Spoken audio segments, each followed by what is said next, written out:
Saludos y sean bienvenidos una vez más a su programa, La Biblia tal cual es, para las personas tal cual son.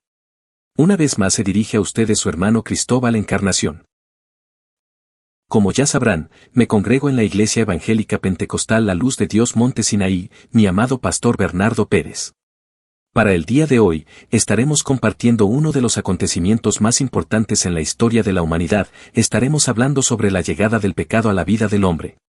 Pero antes de iniciar, y como de costumbre, comencemos con una oración.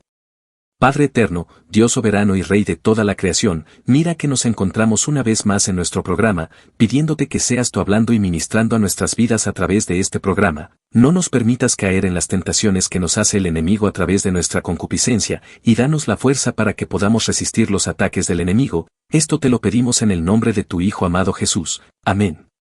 Bien, querido oyente, entremos de lleno con el estudio del capítulo de hoy, y para ello comencemos hablando de la tentación y Satanás. En los primeros versículos de Génesis 3, vemos cómo Satanás entra en escena. Este ser, una vez angelical, rebelde contra Dios, fue expulsado del cielo.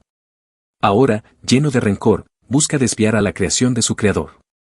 A pesar de su astucia, Satanás tiene limitaciones, y aunque logra tentar a Eva en este capítulo, la victoria final sobre él ya está anunciada.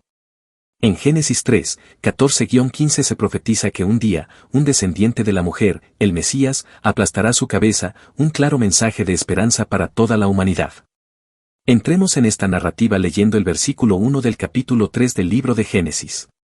Pero la serpiente era astuta, más que todos los animales del campo que Jehová Dios había hecho, la cual dijo a la mujer, ¿con que Dios os ha dicho, no comáis de todo árbol del huerto? En este versículo se nos introduce a la serpiente, identificada por el apóstol Juan como Satanás mismo. Esto lo vemos en el libro de Apocalipsis en su capítulo 12, versículo 9, y una vez más en el capítulo 20, versículo 2. Satanás, en su estado caído, se presenta en una forma física atractiva y astuta, utilizando una serpiente para llevar a cabo su engaño.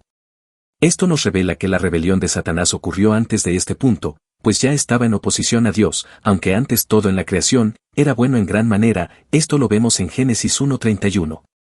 Satanás, al poseer el cuerpo de la serpiente, intenta sembrar dudas en la mente de Eva, sugiriendo que Dios estaba privando a ella y a Adán de algo bueno, insinuando que tal prohibición no era propia de un Dios benévolo. Este es un patrón que Satanás sigue utilizando, distorsiona la verdad para engañar y seducir, aprovechándose de la naturaleza humana, en este caso, de la inocencia de Eva. Satanás, al manifestarse como un ángel de luz, segunda carta a los Corintios en su capítulo 11, verso 14, parece traer una revelación superior, pero en realidad es el origen de la mentira. Aquí tenemos una advertencia clara para nuestra vida diaria. Las tentaciones pueden parecer inocuas o incluso atractivas, pero esconden siempre el propósito de apartarnos de Dios. Ahora, querido oyente, de esta porción que acabamos de leer, podemos resaltar 3 puntos importantes, los cuales son: punto número 1, Satanás como ser rebelde. Satanás, quien era originalmente un ser angelical, que se rebeló contra Dios y fue expulsado del cielo. Satanás es un ser creado con limitaciones. A pesar de sus esfuerzos por tentar a los seres humanos, no obtendrá la victoria final, como se promete en los versículos 14 y 15 de este capítulo que estamos compartiendo, donde se nos habla de la victoria futura que tendrá el Mesías sobre él, es decir, sobre Satanás. Sigamos con el punto número 2, las motivaciones de la tentación. La tentación es una invitación para adoptar el estilo de vida de Satanás en lugar del estilo de vida de Dios. Satanás tentó a Eva y logró que pecara, y aunque también tentó a Jesús, Jesús no pecó. Véase el libro de Mateo en su capítulo 4 versículo 11. Y por último el punto número 3, la resistencia a la tentación. Para resistir la tentación, se deben seguir ciertos principios, como el orar por fuerzas o fortaleza, huir de las tentaciones, lo cual a veces tendremos que hacerlo literalmente, y, por último, decir no a lo incorrecto. El apóstol Santiago en el capítulo 1 versículo 12 de su Epístola Universal, menciona las bendiciones para aquellos que resisten la tentación. Bien, querido oyente, continuemos con los versículos 2 y 3, leamos. Y la mujer respondió a la serpiente, del fruto de los árboles del huerto podemos comer, pero del fruto del árbol que está en medio del huerto dijo Dios, no comeréis de él, ni le tocaréis, para que no muráis.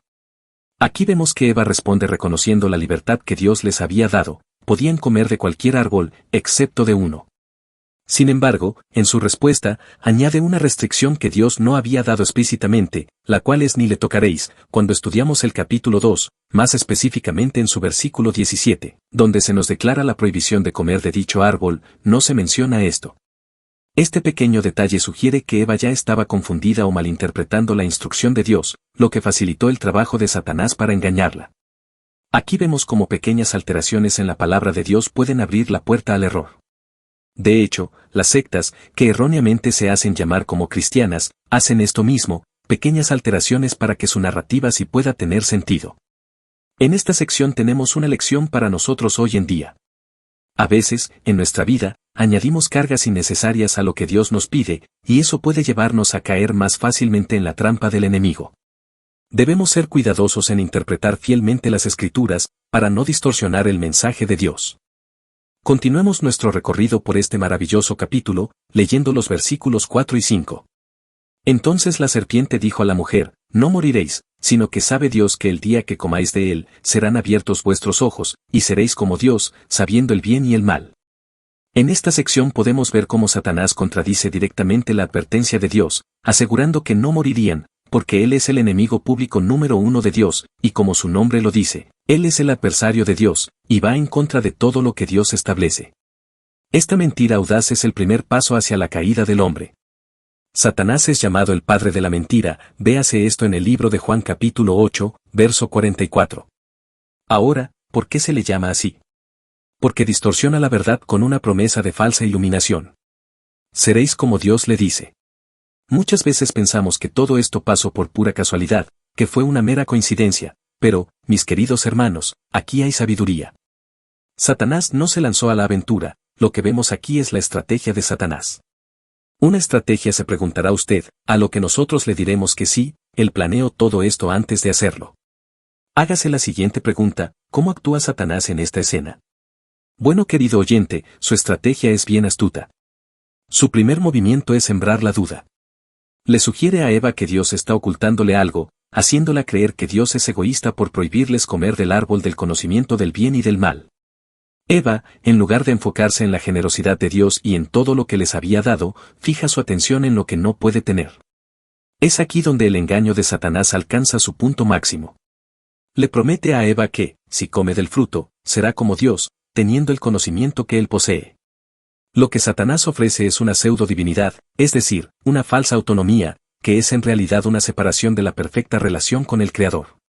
Eva y Adán, al caer en esta mentira, adquirieron el conocimiento del bien y del mal, pero no como Dios lo conoce, en perfecta santidad, sino bajo la corrupción del pecado.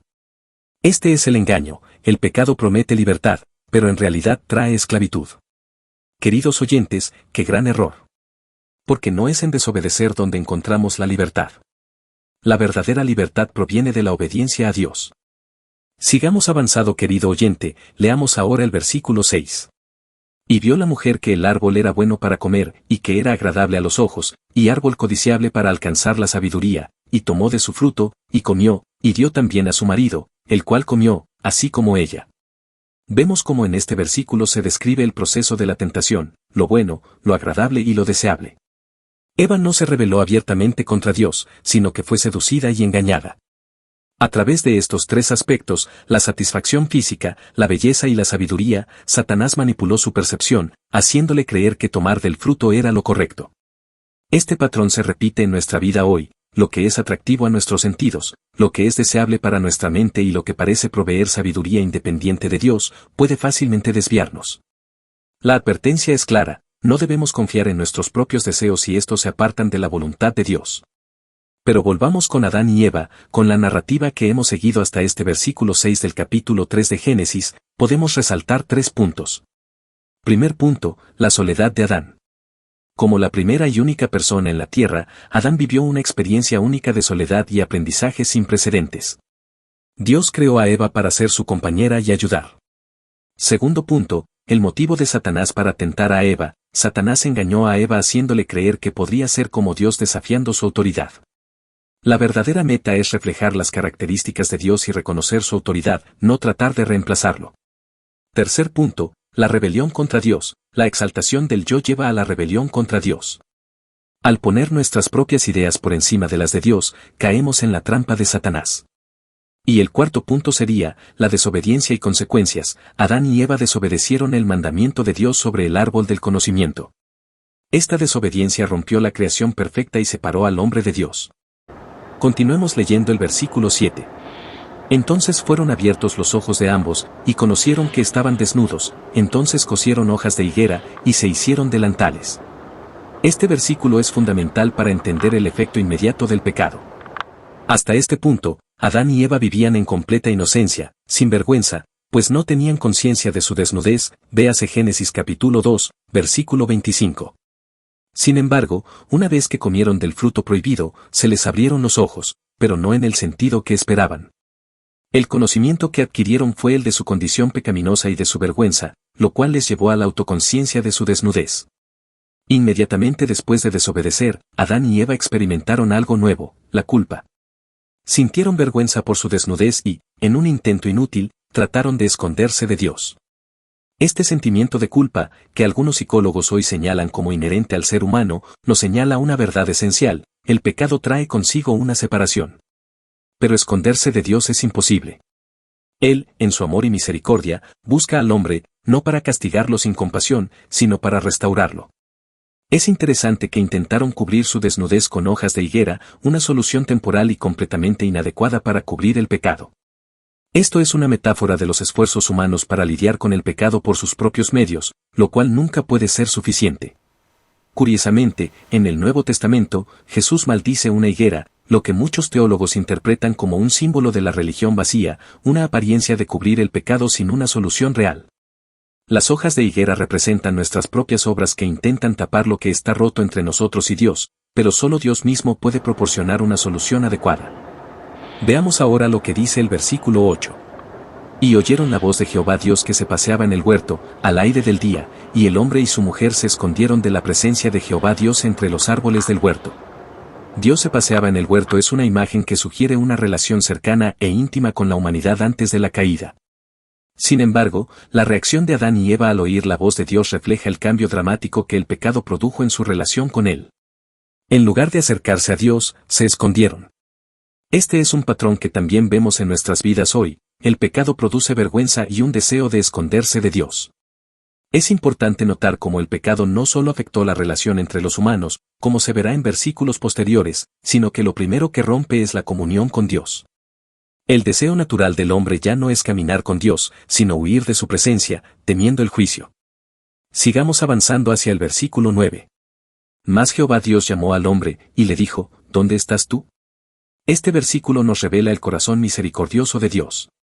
A pesar de que Adán y Eva pecaron, Dios los busca. Esta pregunta, ¿dónde estás tú?, no es porque Dios no sepa su ubicación. Dios es omnisciente y conoce todas las cosas.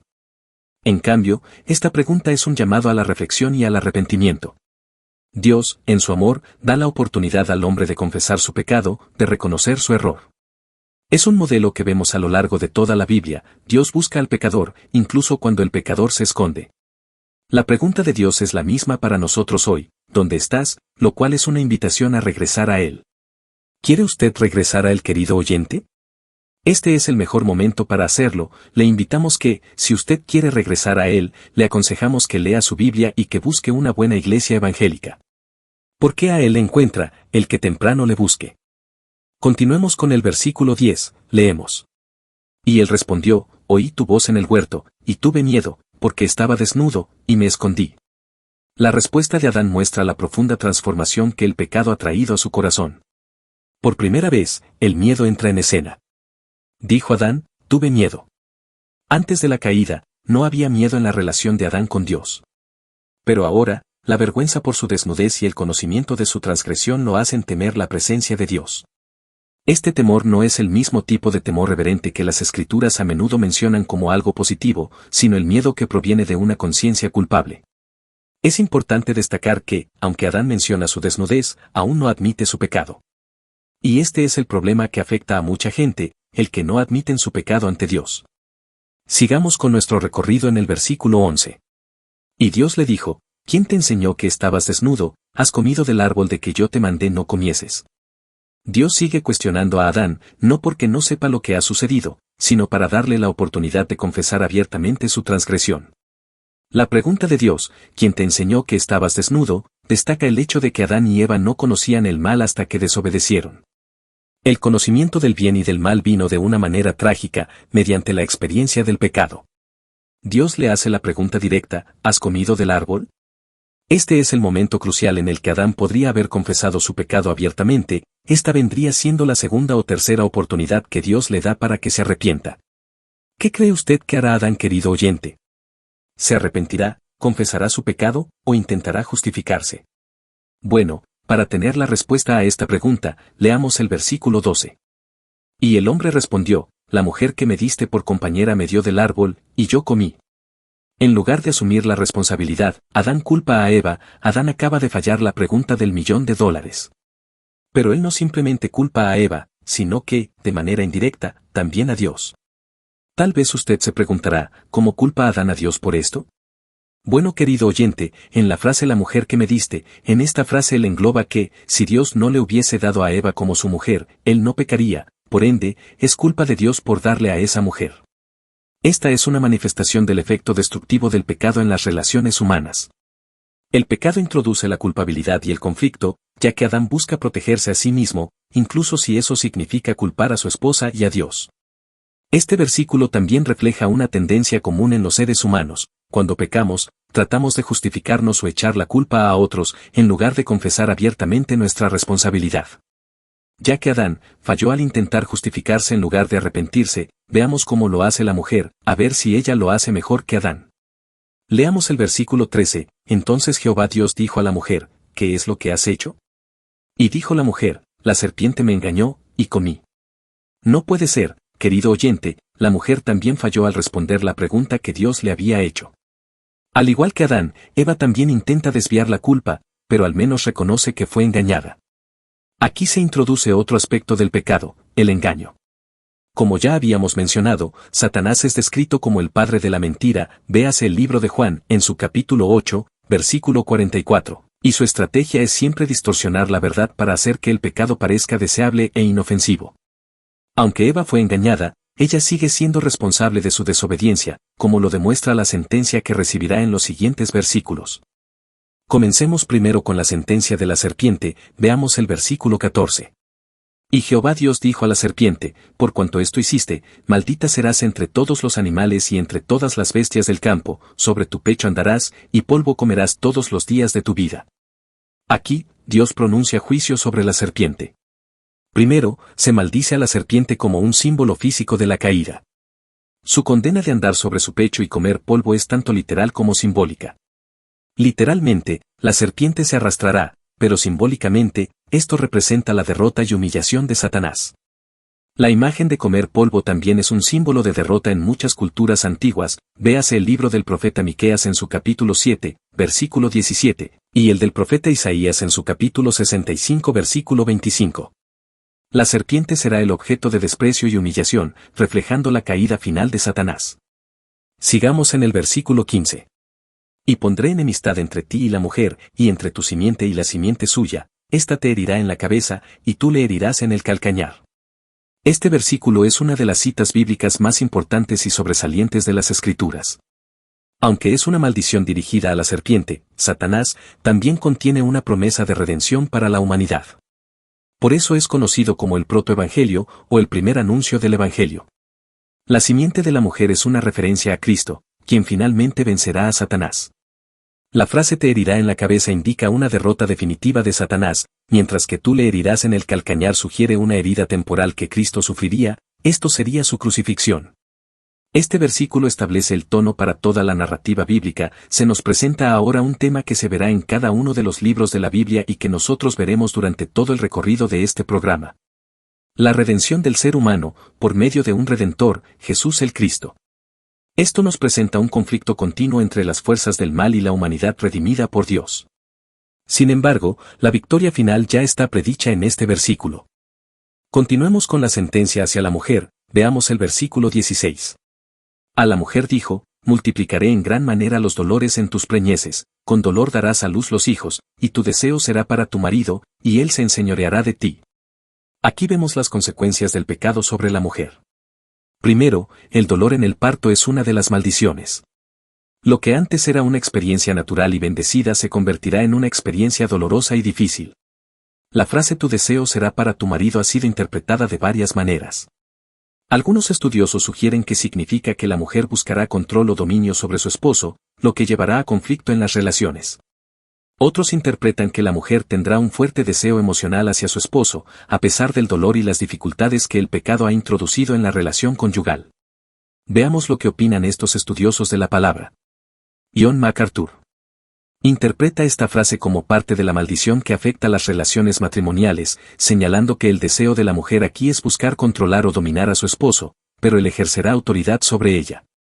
Cito las palabras de MacArthur: el deseo de la mujer será usurpar el papel de su esposo, pero él dominará sobre ella como resultado de la maldición. Hasta aquí la cita del hermano MacArthur.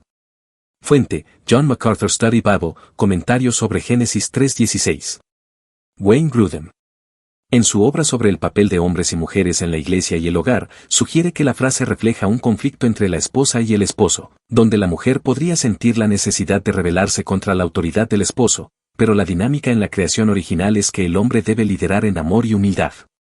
Cito las palabras de Grudem: esto señala un deseo de confrontación y desafío a la autoridad del esposo, pero la relación marital ideal en el diseño original de Dios es una de amorosa y humilde autoridad por parte del hombre y una alegre sumisión por parte de la esposa. Hasta aquí la cita del hermano Grudem. Fuente: Evangelical Feminism and Biblical Truth, año 2004. Matthew Henry. El famoso comentarista puritano Matthew Henry ve la frase como una descripción de la dependencia natural de la mujer hacia su esposo, y de la sujeción que es parte del orden establecido por Dios. Esta relación, sin embargo, debe estar basada en el amor mutuo. Cito las palabras de Henry: ella fue hecha para ser una ayuda para el hombre, pero ahora su sujeción será mayor y, en algunos casos, más difícil de llevar debido al pecado. Hasta aquí la cita del hermano Henry. Fuente: Matthew Henry's Commentary on the Whole Bible, Génesis 3:16. Albert Mohler, presidente del Southern Baptist Theological Seminary, interpreta esta frase en el contexto del liderazgo del esposo en el hogar. Para Mohler, esta parte del castigo divino revela el conflicto que surgiría en el hogar debido a la caída, y cómo los roles de género deben entenderse a la luz de la redención en Cristo.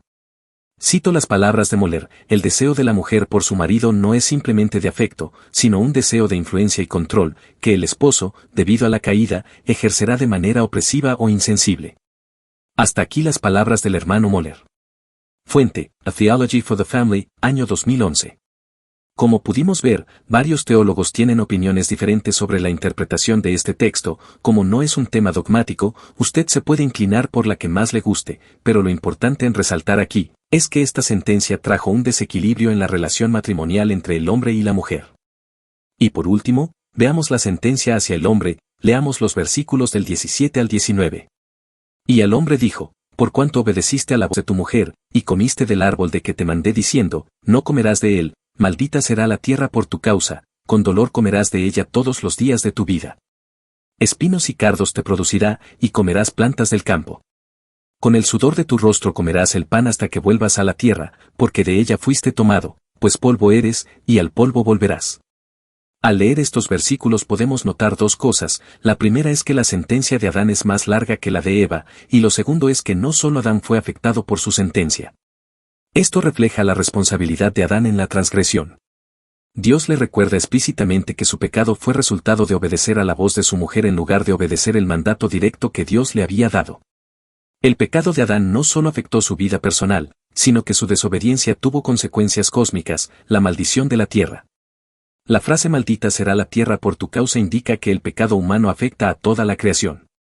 Esto es un principio fundamental en la teología bíblica: el pecado del hombre trae corrupción no solo sobre sí mismo, sino también sobre la creación. En la carta a los Romanos en su capítulo 8, versículos del 20 al 22, Pablo explica que la creación entera gime y está sujeta a vanidad y corrupción debido al pecado. Antes del pecado, Adán tenía la tarea de cuidar y trabajar en el jardín del Edén, véase Génesis capítulo 2, verso 15, pero este trabajo era una fuente de bendición y provisión, sin esfuerzo ni dolor. Después del pecado, el trabajo de Adán estaría lleno de dolor y esfuerzo. El castigo transforma la relación del hombre con la tierra. Ahora debe luchar contra la tierra para obtener sustento, lo que antes se le daba sin dificultad. En el versículo 18, enfatiza aún más la consecuencia física de la maldición sobre la creación. En lugar de producir alimento fácilmente, la tierra ahora producirá espinos y cardos, lo que representa el esfuerzo y los obstáculos que acompañarán el trabajo de Adán. En un mundo perfecto, la creación proveía de manera abundante y sin resistencia, pero ahora la tierra se resiste a las labores del hombre. Esto también se puede entender simbólicamente, el pecado introduce dificultades y frustraciones en el trabajo humano. El trabajo, que debería ser una fuente de gozo y satisfacción, se convierte en algo arduo y a menudo decepcionante. Los espinos y cardos son una metáfora de las dificultades que enfrentamos en la vida diaria, el sufrimiento, los problemas y las frustraciones que son producto del pecado. Además, este versículo menciona que Adán comerá plantas del campo, lo que sugiere un cambio en la dieta. Antes del pecado, se describe que Adán y Eva comían del fruto de los árboles en el jardín, véase Génesis capítulo 2, versículo 16, pero ahora el sustento vendrá de una fuente menos privilegiada, y su obtención será mucho más difícil. Y en el versículo 19, concluye la sentencia de Dios sobre Adán, profundizando en el tema del trabajo arduo y el sufrimiento. La frase con el sudor de tu rostro comerás el pan indica que Adán tendría que trabajar incansablemente para obtener alimento, ya no como una bendición fácil, sino como un resultado del esfuerzo físico constante. El trabajo para obtener sustento ya no sería una fuente de alegría y satisfacción plena, sino una carga, y el sudor representa el desgaste físico y emocional asociado con las responsabilidades diarias en un mundo caído. El dolor, la fatiga y la lucha se convierten en la nueva normalidad para el ser humano, marcando un contraste radical con la armonía que existía en el jardín del Edén. Finalmente, Dios menciona la consecuencia última del pecado, la muerte física.